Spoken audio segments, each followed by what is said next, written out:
exciting episode of Coder Conversations. Today we have brand and creative strategist Tracy Barton. Welcome to the show, Tracy. Hi, thank you. I'm glad to be here. Yeah, Tracy, thanks for coming on. We appreciate you. Yeah, I, I'm happy to be here. Absolute pleasure to have you. I know you do a little bit of social media marketing, but you also have a background in TV production. So, if you don't mind, can you give us audience a little bit of introduction about yourself? Yeah. I grew up, born and raised in New York. Always wanted to produce and work in TV, and I used to, comb through the papers and watch the movies and what was coming out. And I knew I wanted to get involved in the industry. So I went to school for media and went to Hunter College, got my internships and start through there, made my way through the talk show circuit and started producing and working in freelance TV and worked and produced for various different productions then. But it was freelance. You kind of live like a gypsy. I started realizing as I got older and made my way in the industry that it was hard to have a social life. It was hard for me to kind of do anything outside of that world. Everybody kind of stuck together and just did the same rinse and repeat, always looking for work. And it got old. So I said, what can I still put out there and produce that could easily translate to another field? And that's kind of when I decided to go to social media. Okay, yeah. I mean, my sister used to act and model, and she, explained similar things that you're saying. It's all free. Everything's freelance. Mm-hmm. So you might have a good gig for 3 months, Mm-hmm. but then it goes away. It dries up, and now you're constantly having to, fumble around and try to find work. So no, I get that. I get that 100%. Yeah. And I think you kind of have the broad perspective of being in two eras of media, kind of like the traditional media with television and now more of the online media. Mm-hmm. So you've been there during the shift. Like, when did you start to see things kind of go from traditional media, television, radio, and into online? While I was actually working on productions, it started to get more introduced, and how to promote and market was growing on social pretty rapidly. And that's kind of what gave me a light bulb moment. I worked on a reality show that had a big social component, and I was like, this is not going away. This is just growing and growing. And now it's in our shows. So it kind of made me think that this is a good way for me to pivot. Yeah, I kind of feel like a lot of what we see online now, like with the streamers, that's pretty much like reimagined reality TV. Mm-hmm. Yeah. Mm-hmm. Definitely. And people's attention spans gotten even shorter. Oh man, it's all quick. Yeah, me and Kev talk about that sometimes with our guests. We call it TikTok brain. Mm-hmm. Mm-hmm. Yep. So, like, what do you have to do in order to deal with these shortened attention spans? Like me and Brian, we personally seen that you have to cut a lot of the fluff before you could build up to something, but now you have to just throw it in their face immediately. Yeah, exactly. Grab them with a hook. Yeah. Do you find that more difficult, or do you actually prefer just being more direct versus the older approach where you have more time to build up?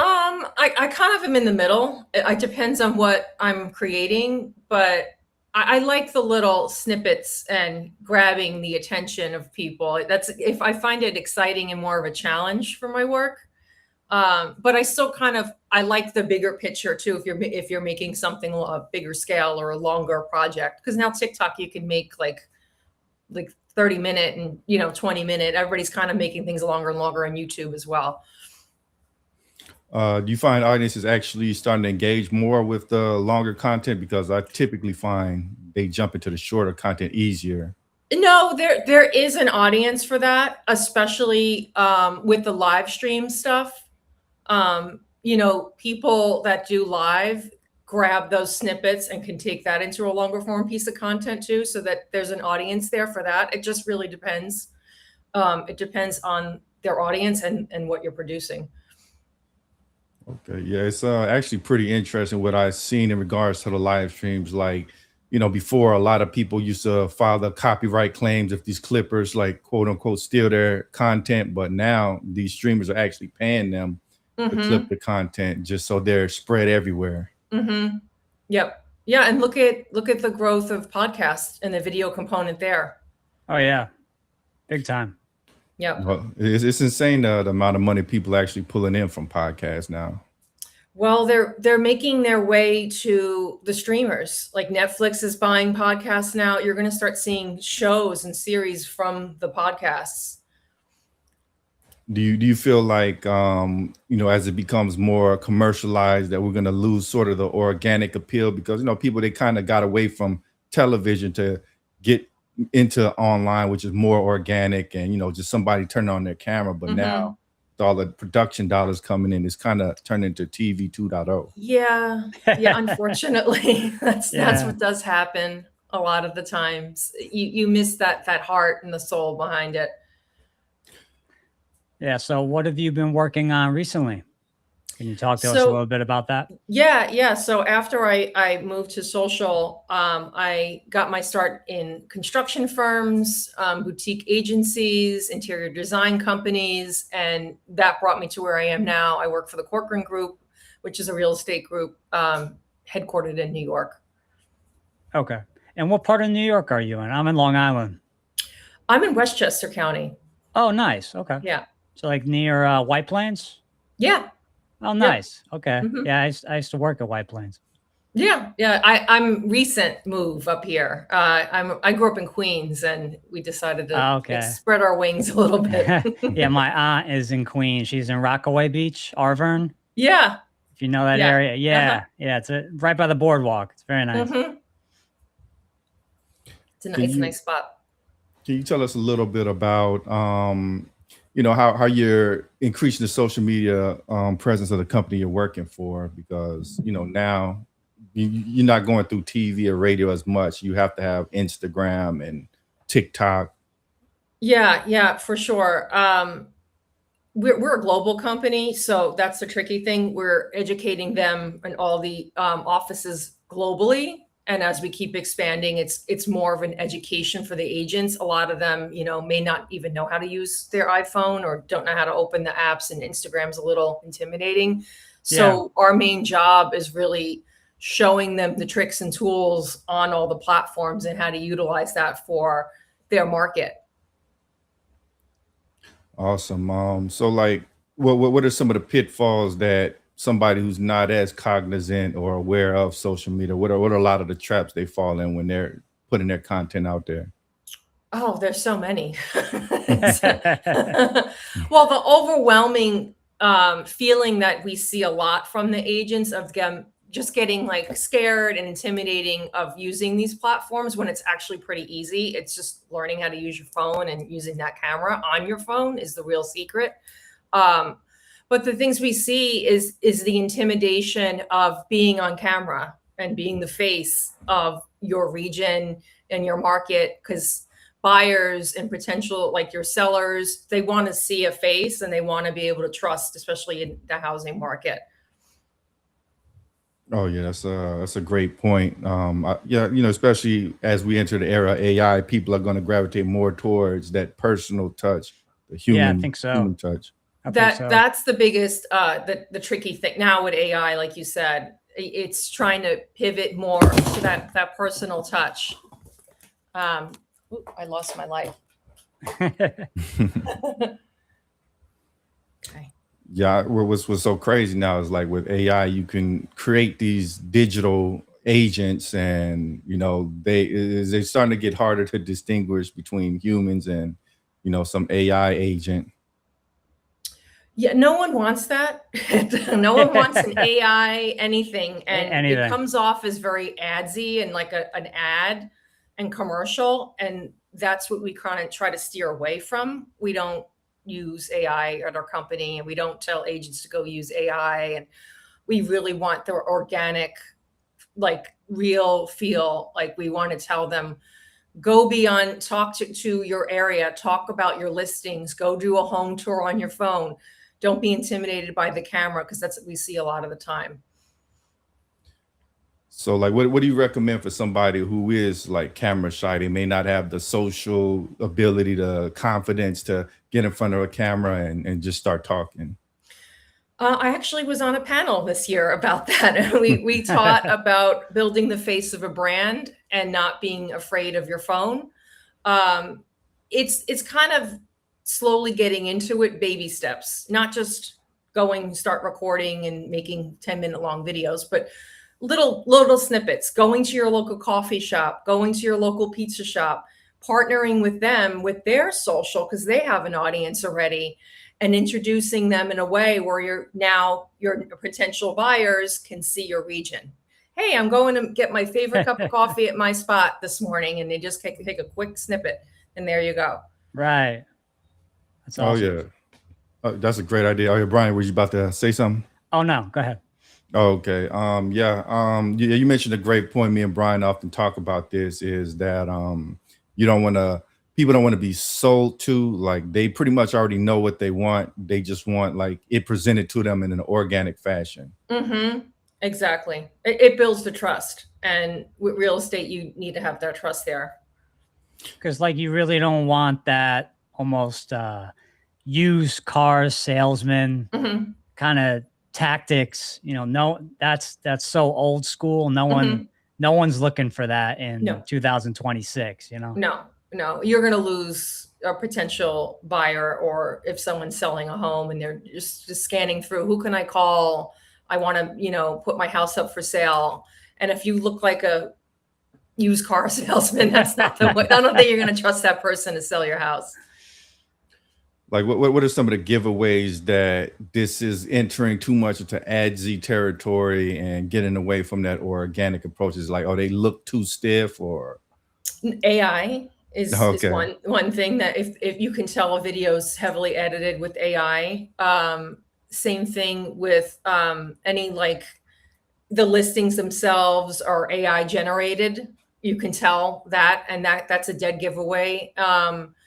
They seem robotic and off with their language and how they're speaking. That's another thing.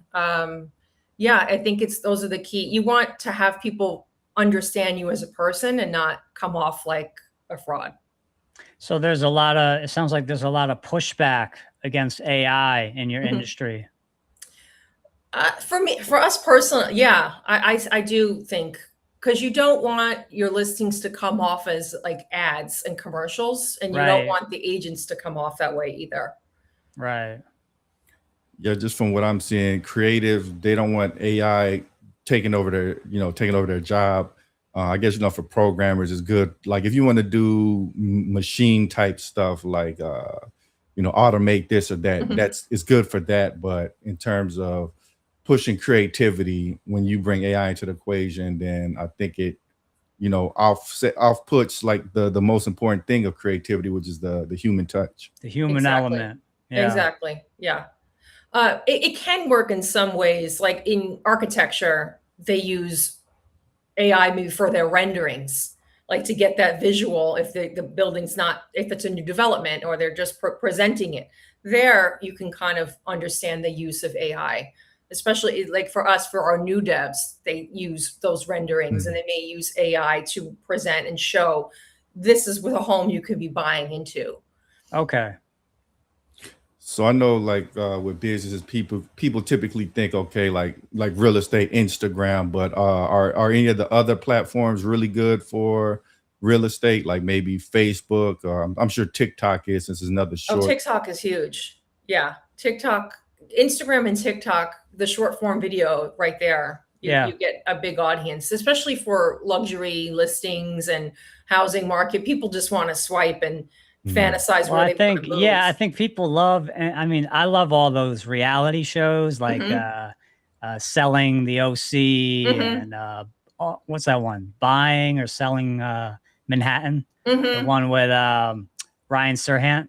Yep. Yep. Yeah, I mean, I love all those shows. Yeah. People, there's an audience for that. There's an audience. So they're going to swipe and stay on that content, and it's going to stop the scrolling because you're Yeah, seeing such a beautiful listing, that you grab someone right there.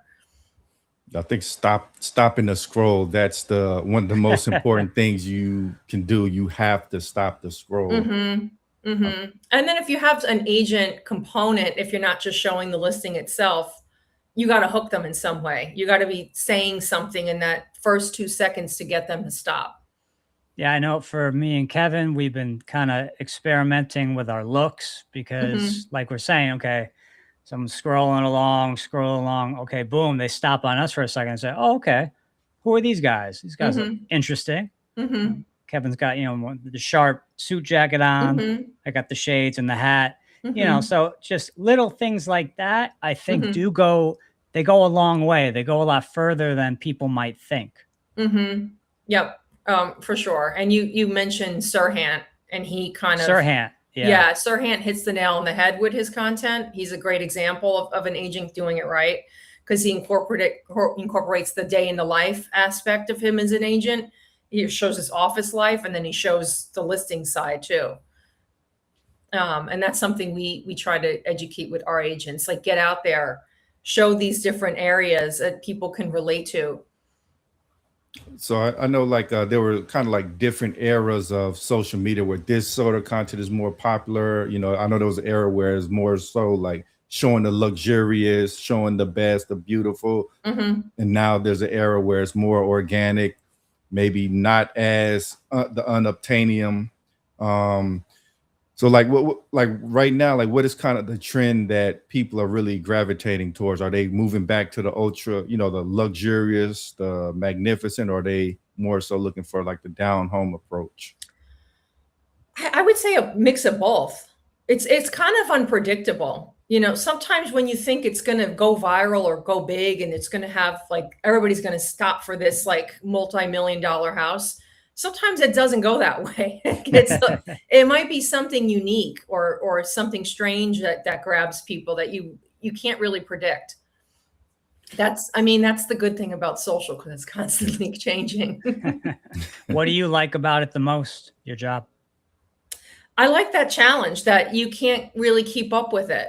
I can't predict what someone's going to follow or like or comment on. And you get your brain going. You get that creative juices still flowing, which is what brought me to TV in the first place.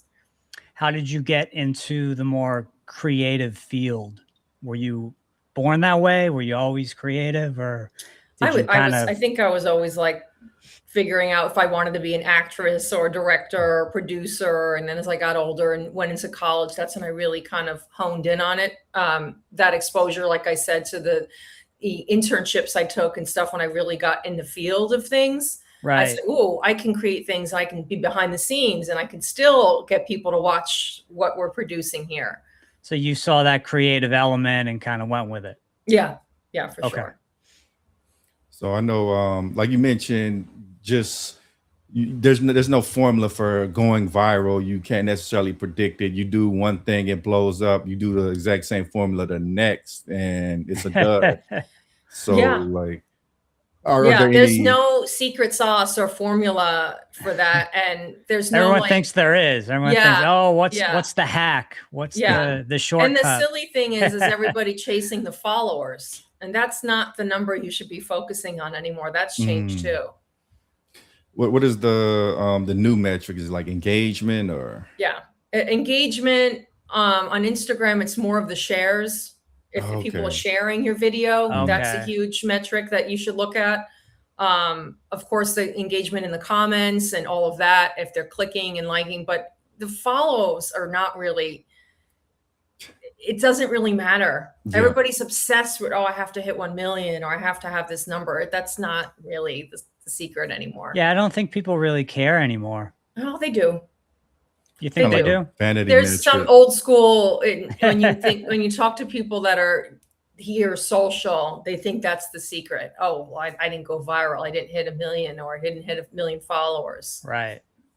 I think like on a superficial level, let's just say somebody sees your account as 1 million, they're more likely to want to work with you because, oh, he's a big shot. But with actual businesses, they're gonna dive into your metrics Mhm. and look at this other stuff. Mhm. So working with brands, you have to go beyond just the surface level followers. That might not even hit your target audience, though, because, like, look at influencers and brands that are partnering with, like, the micro Mm, influencer.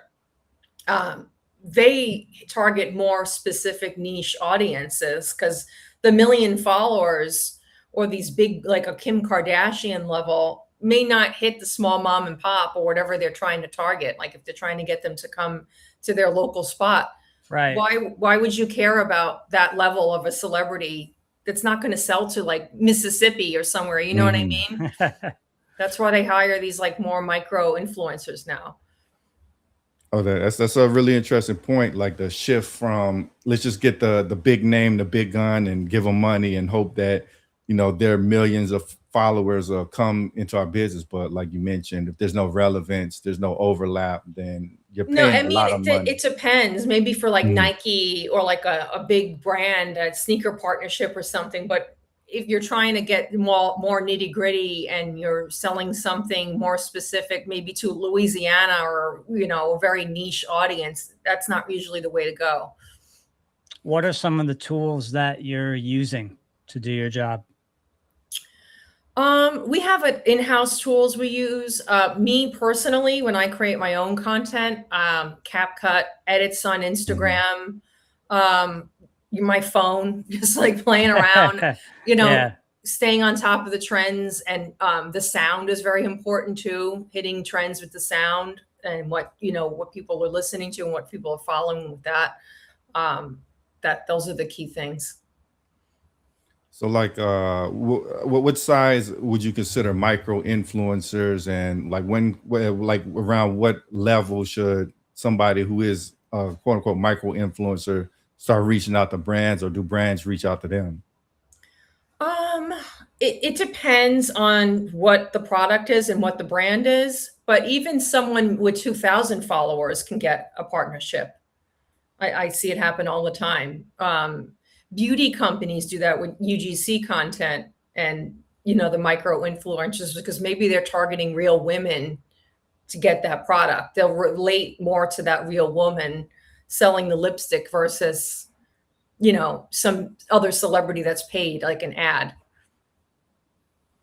And like you kind of mentioned, music following the trends is kind of Mhm. important. Mhm. I guess just really connecting with people. I see dancing and Mhm. all kinds of things like Mhm. that. If that fits your audience, yeah. If you're just throwing things against the wall and seeing what sticks, that's not gonna get anybody either. Because I see people do that a lot too. They're like, "Oh, well, this dance is trending. Maybe I'll try that." And then tomorrow they're cooking. Right. They're confused. Like, is this person cooking or are they doing dance trends? Like, they don't know where to go. You know what I mean? Yeah, You have to kind of there's have, confusion there. yeah, you're not going to get people to follow you anymore. They'll just keep swiping. Like, how do you determine what you should do in order to deliver relevant content to your particular niche? Figure out what your audience is going to be first. Try to niche on that. And for me, you have a couple pillars that you want to check. Maybe you're a fitness expert and then you also sell beauty products. Those are your two pillars, and you should only be doing content for those in the beginning to grow a community. You can venture out and expand, but you need to get that community first and have their trust. Yeah, that's a great point. Like so initially you recommend having kind of like these tightly defined niches, and then later on maybe you can expand like a Joe Rogan where he talks to everybody, but Yeah, niche. because he's a bigger level at that point. But Mm, when if he Yeah. was a nobody starting out and he's like, "Oh, well, I'm just going to start podcasting," he has to kind of hone in on an audience and figure out mm. what he's talking about each week. So how do you recommend kind of safely expanding your content without isolating your initial audience? You build up, like, let's just say, a finance audience and kind of Mhm. wear that thin, and you want to expand a little bit.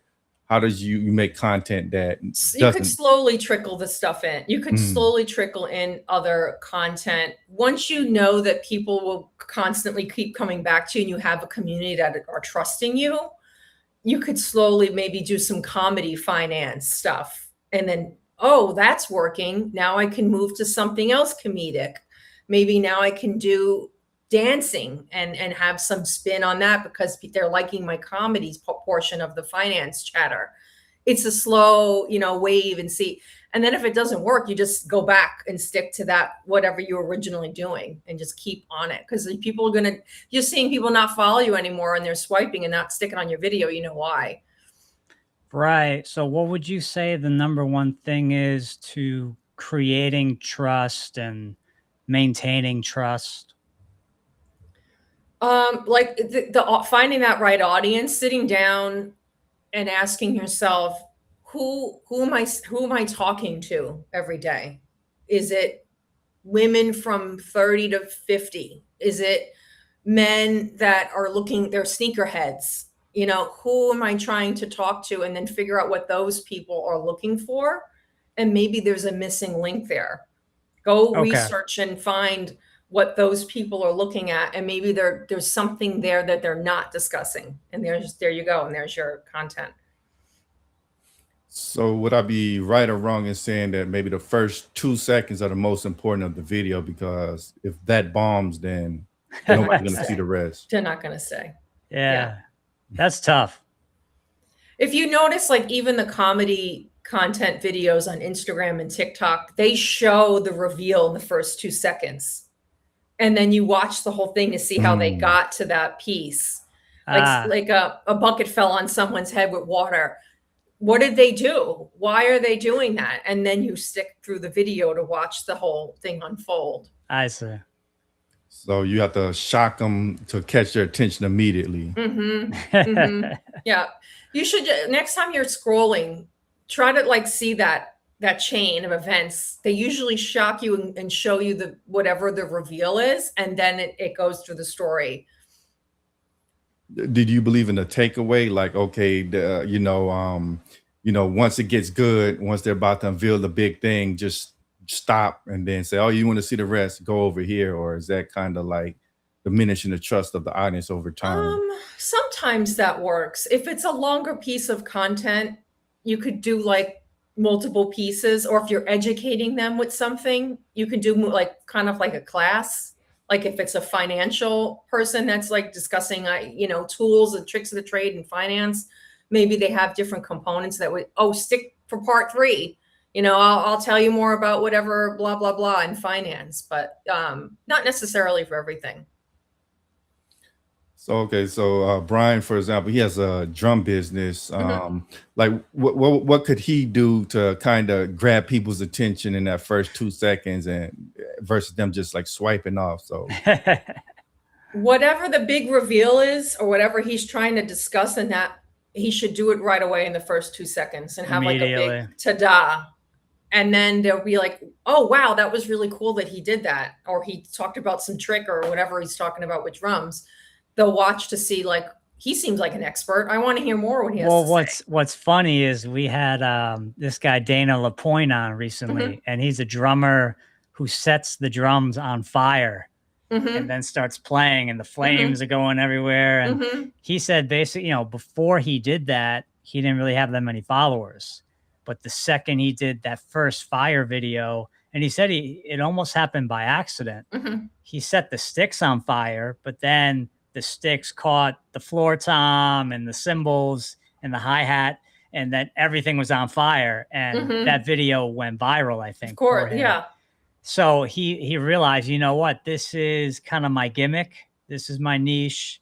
I'm gonna go for this. And I think he's got close to 250 or 300,000 followers. So yeah, he found something that worked. Yeah, like you're saying, that shock that does work. Absolutely. It was an accident, happy accident. And that's usually what happens.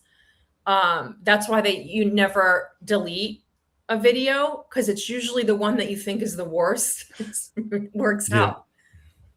You see the prank ones, or the ones when someone falls and like, or they're putting on makeup and they make a mistake, or like their phone crashes while they're driving and they're filming the content.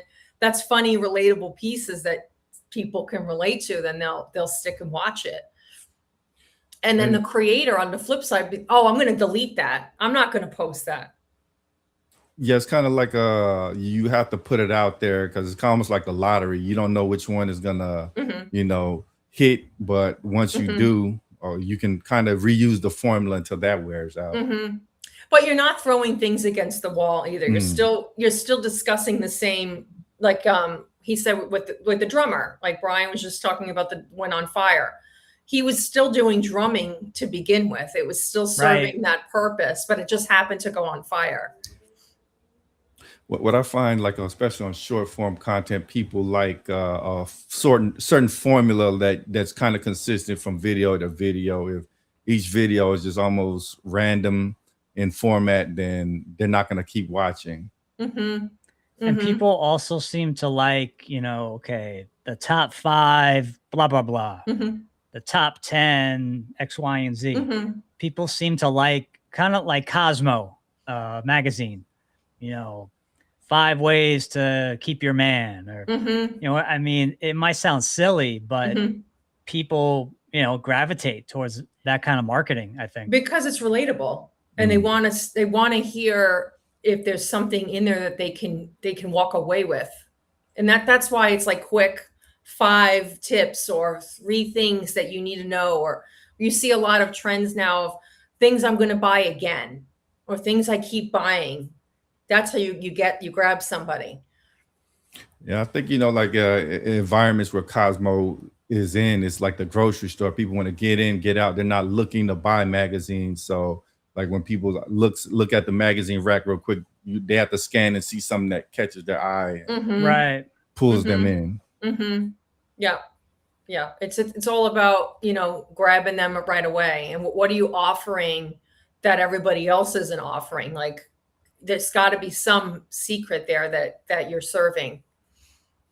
How much of it would you say is visual versus, let's just say, verbal, like a verbal hook versus just something that, like an explosion or something that catches the eye? I would say both. It depends on what you're talking about or what your content is framed as, but I would say both. You should definitely use voiceover in your own voice in your content. That's another way to have trust there. You see a lot of people with the AI, Yeah. voiceover. That's Yeah. not authentic. People don't like that. Mm-mm. And I know the companies are kind of cutting back on that. Like you get your account banned if you're using too much AI because they don't want their platform flooded with AI content. Yeah, you get flagged too, like for that AI. You see that when you're on Instagram and stuff. There's just too much of that AI stuff. I'm glad they are dialing it back because it was annoying. Like every video was just some AI voice. Yeah, right. No one wants that. No, and I think commercials and advertisers starting to realize that too, because you're not going to sit and watch that commercial or that ad if there's a robot or some fake person selling the product. Or kind of like we had this one artist, this painter on. Her name is Ray. She's from Canada, and she's just kind of saying, look, people want human art. People don't want to hang an AI piece of artwork in their living room, so she said more than ever now people are interested in the human work. Yeah, that makes sense. People are kind of going backwards now, and you're like, we want that authentic feel, and how do we go and gravitate? How do we get that? And it's not the computers. Yeah, I think humans are meant to interact with humans. In the digital age, we're kind of looking to recreate what we had in our earlier days when before technology, everybody going outside, hanging out. I think that's why people are on live stream, because it's just a regular guy playing a game or something. He's not it's not scripted. Makes you feel kind of comfortable. Oh, okay, it's just a guy in sweatpants and a hoodie and he's playing Call of Duty. Okay, yeah, let's see what's going on here. It's relatable because it's something you could do at home. It's something I can go do, you can do, and that's why people gravitate towards it. Yeah, I think that to me that seems like the base of what a successful content strategy is in 2026. Be relatable. Yeah, finding an audience that trusts you and a community that can keep returning. So to me, it seems like building a community is probably the cornerstone that a lot of people should focus on versus, just that's number one. You have to sit down with yourself if you really want to get into this as a serious, like, I'm going to be a creator or I'm going to really dabble in social, you have to ask yourself who's your audience and who you're targeting. You're not, or I mean, if you want to do it for fun and just start dancing and doing dance videos, by all means, go crazy. But Right. if you're not taking it seriously, then do what you want. But if you really want to do it as like a hustle or part of your career, then you have to really ask yourself those questions. So is that something you would say, okay, just, for instance, our podcast, Mhm. marketing our podcast and Mhm.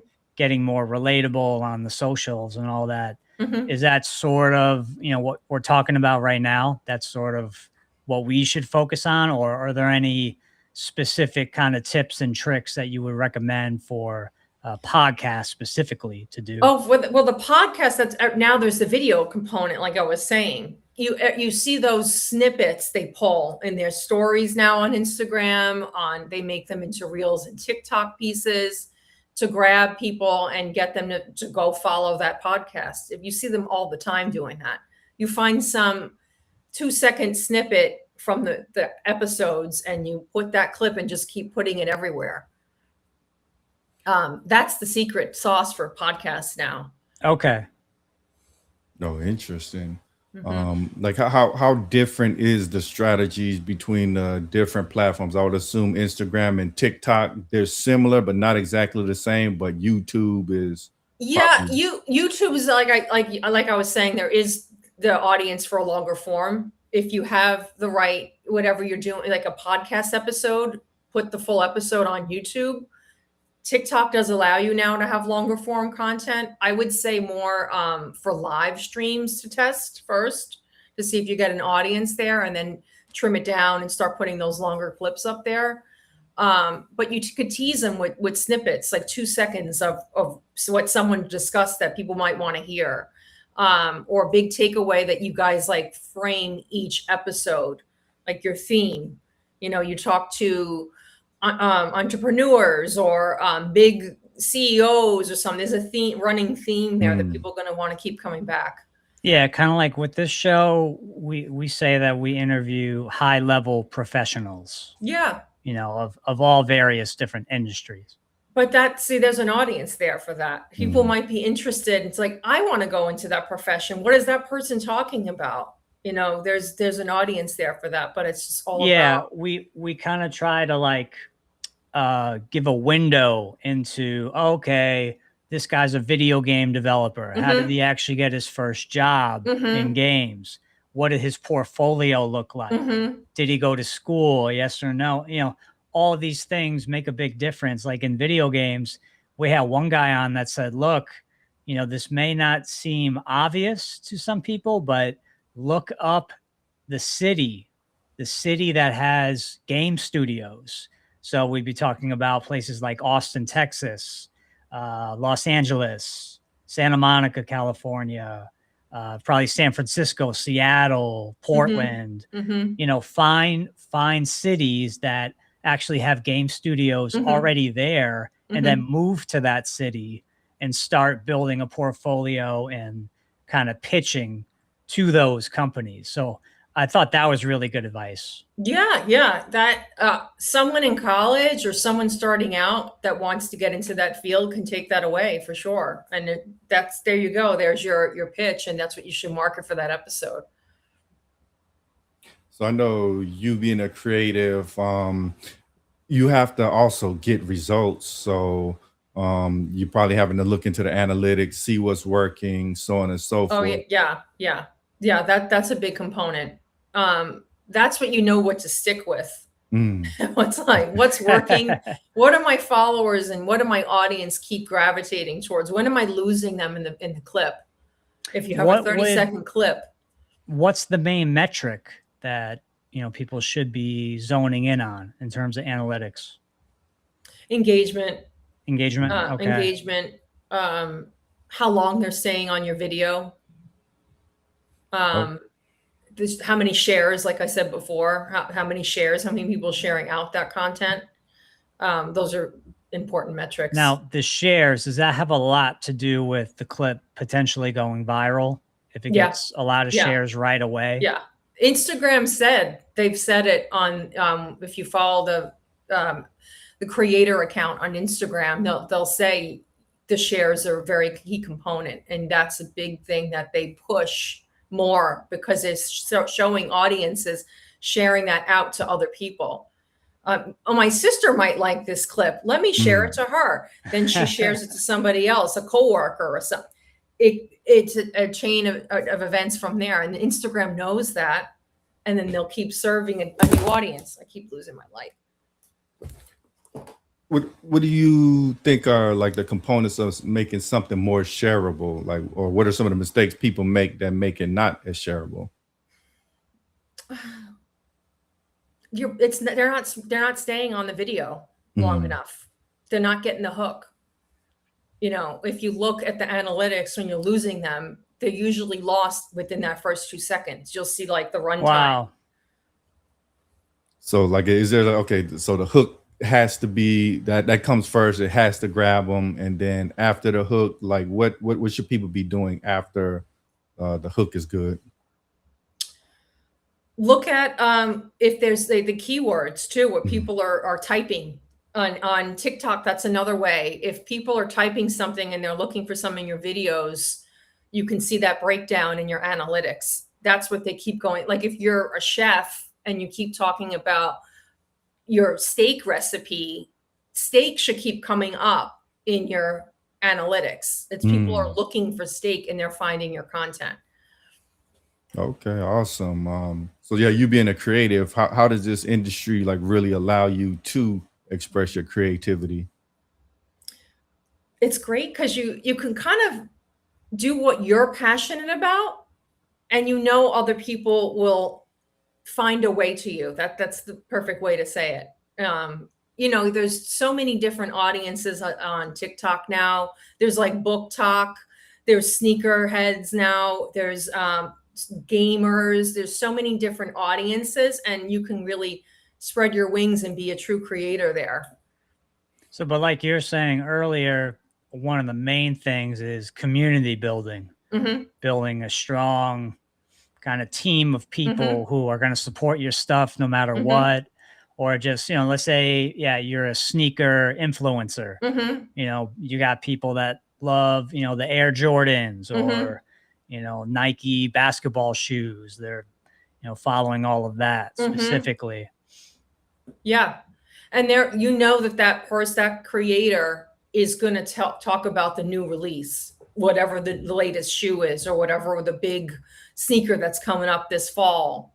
They're going to talk about it, and you're going to go to them because you want to hear what they have to say about the sneaker before it comes out. Right. I know a lot of people, they have a certain, maybe routine that they do in order to kind of spark the creative juices. Do you have like any environments that you go to or anything you do beforehand before you can really start coming up with these ideas? Yeah. Ask yourself questions and journal. That's a big one. Kind of like let your mind go and just start writing. You'll see keywords there as you're just starting to write it all down, and start asking yourself these questions of, what am I looking to do? What's my audience looking for? What's working? What's not? And just start writing it all. And then you have it in front of you. You can go back to it and say, oh, there you go. I wrote it. It's right there. I just wrote that keyword. I talked about steak. So let me make steaks. Right. So if you could paint that picture, like what are some of the areas within this social media that you're passionate about? Like what really gets you going and, happy to get up each day? I love seeing that it's constantly moving. It's unpredictable. I love, being surprised and entertained. It's not boring. That's for sure. Social media it's not going to be predictable. That's my favorite part of the unpredictability part. And I think that's what makes me want to keep striving to create something better. Like the internet today, what was hot maybe like 10 years ago is way different than what's hot now. So like, how do you start realizing that, okay, this kind of trend, this sort of thing that I'm doing is starting to fade into obscurity and I need to pivot? And how do you pivot? It's hard to say. You don't necessarily have to pivot. You just kind of maybe have to grow with your audience.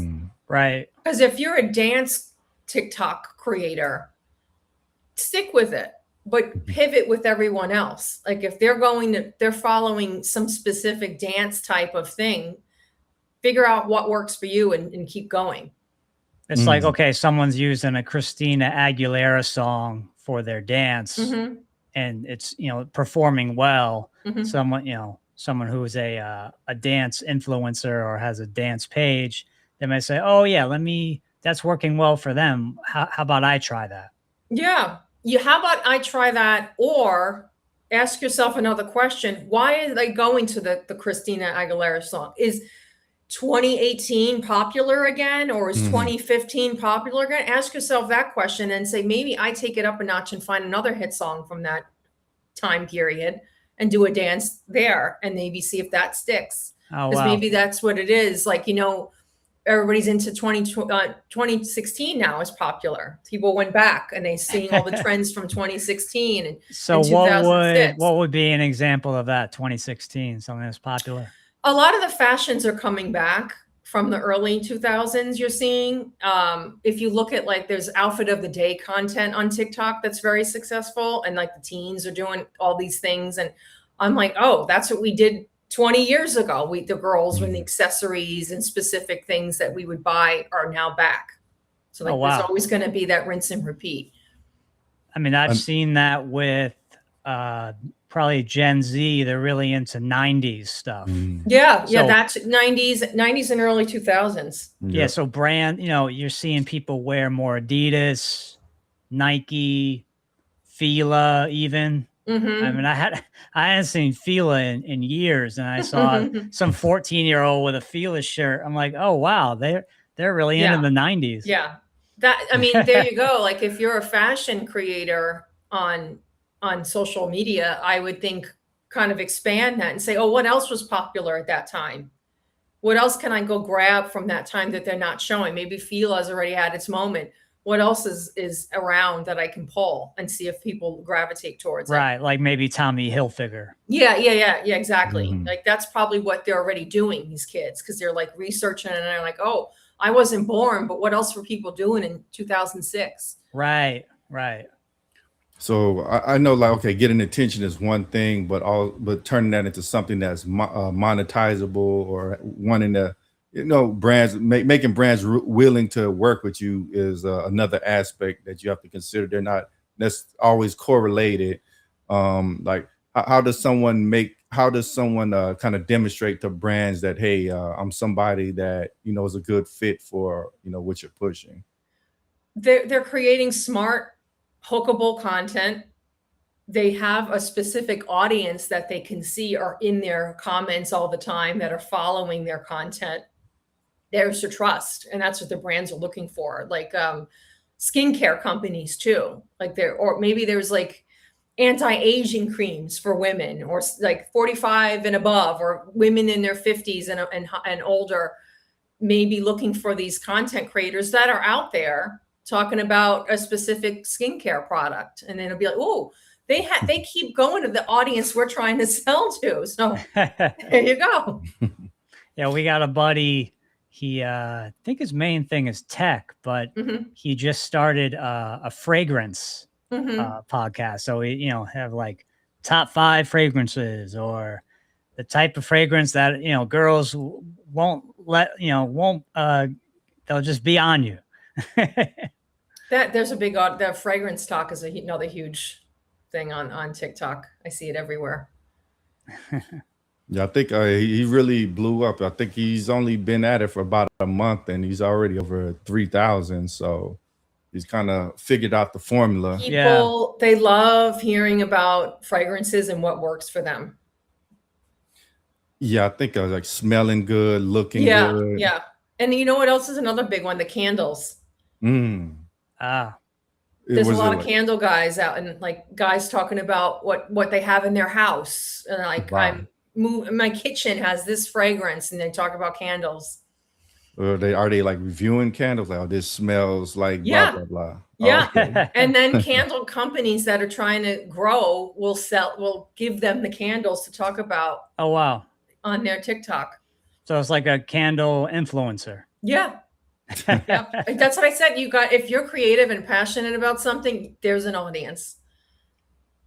So how do you balance, like, okay, you don't want to be, you obviously, like, like as creators, we want to make money. We don't want to be like walking advertisements, like I'm just selling you, candles versus I actually love candles and I'm just talking about it. Like, I think you have to kind of balance that out to where you don't become like, you don't quote unquote sell out. In the beginning, especially if you decide one day, oh, I'm really passionate about candles, let me see if I can work and keep posting this.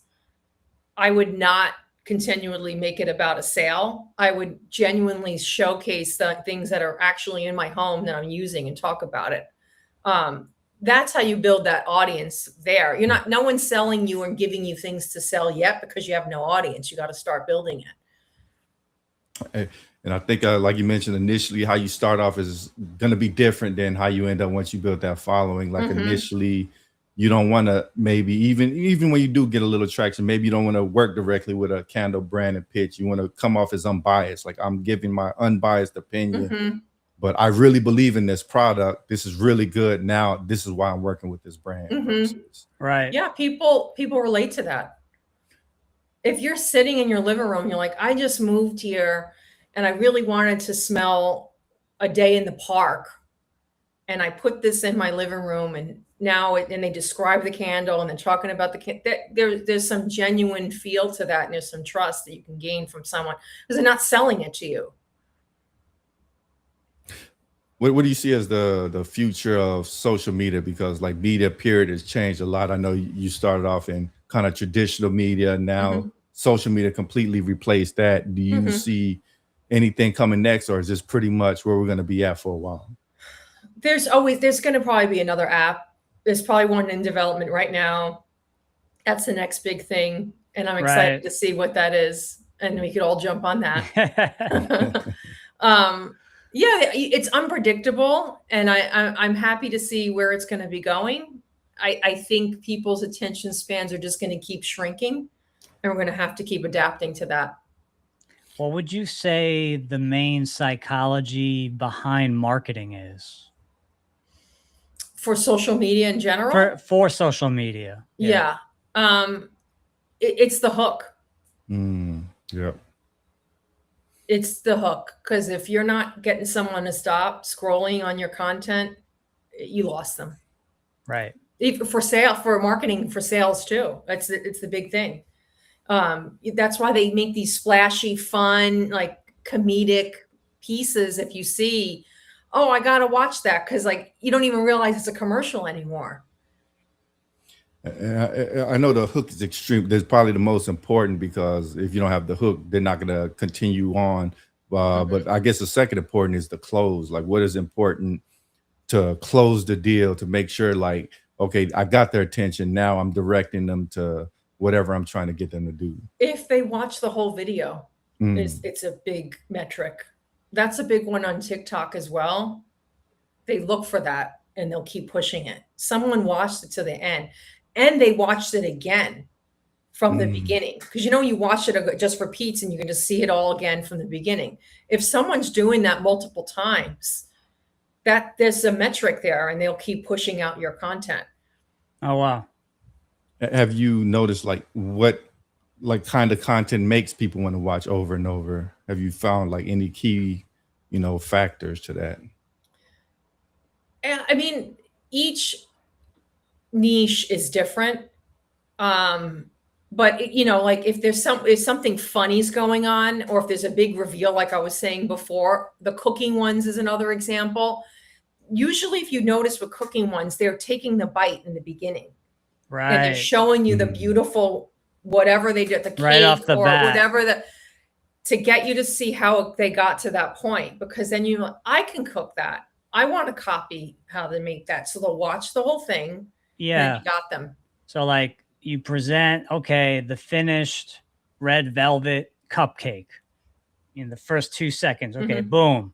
You see it, there's music behind it, there's someone talking, and then they go back to, okay, so the way we make this is blah, blah, blah. So that's kind of the psychology that you're getting at. Okay, you want to hook them and then show them why you hook them. Exactly. You're going backwards. Going backwards. Okay. Yeah. Yeah, I had a feeling. Yeah. Like the funny ones too. Like the silly pranks or whatever's going on in the beginning. It's happening immediately, but then you'll see the story leading up to that before. It's very different than traditional advertising. You know, when you think back to the 90s, what worked in the 90s does not work now. No. 90s, like they told the story. You followed a story, and people weren't going every 2 seconds to something else. You had an audience that was stuck there, kind of. Right. Yeah, I know we're getting to the top of the hour. Brian, do you have a final question? I guess I would just, for our listeners who are interested in social media marketing, they want to get involved, they want to maybe break into that career at some point. What's the main tip main tip or trick you would give someone to say, okay, I need this on my portfolio, or I need to focus on these trends? What would you say for that entry level person wanting to break in? For someone wanting to break in, I would take a lot of notes and study what people are doing right. I would start finding your audience first and foremost is very important. Figure out who you want to be targeting. And then find what you're most creative about. What are you most creative and passionate about in your day-to-day? There you have it. And there's the secret. Amazing. Well, Tracy, it was an absolute pleasure having you on the show. Before we get out of here, did you want to leave our audience with any closing thoughts? And if any, struggling new content creators are out there looking for help, can they reach out to you to work with you? And where's the best place for them to find you at? Yeah. They can find me on Instagram and TikTok. YCart7 on Instagram and Tracy MISC on TikTok. Awesome. And did you have any words of advice that you want to leave our audience with before we wrap this up? Stay weird. Stay creative. That's what I tell everybody.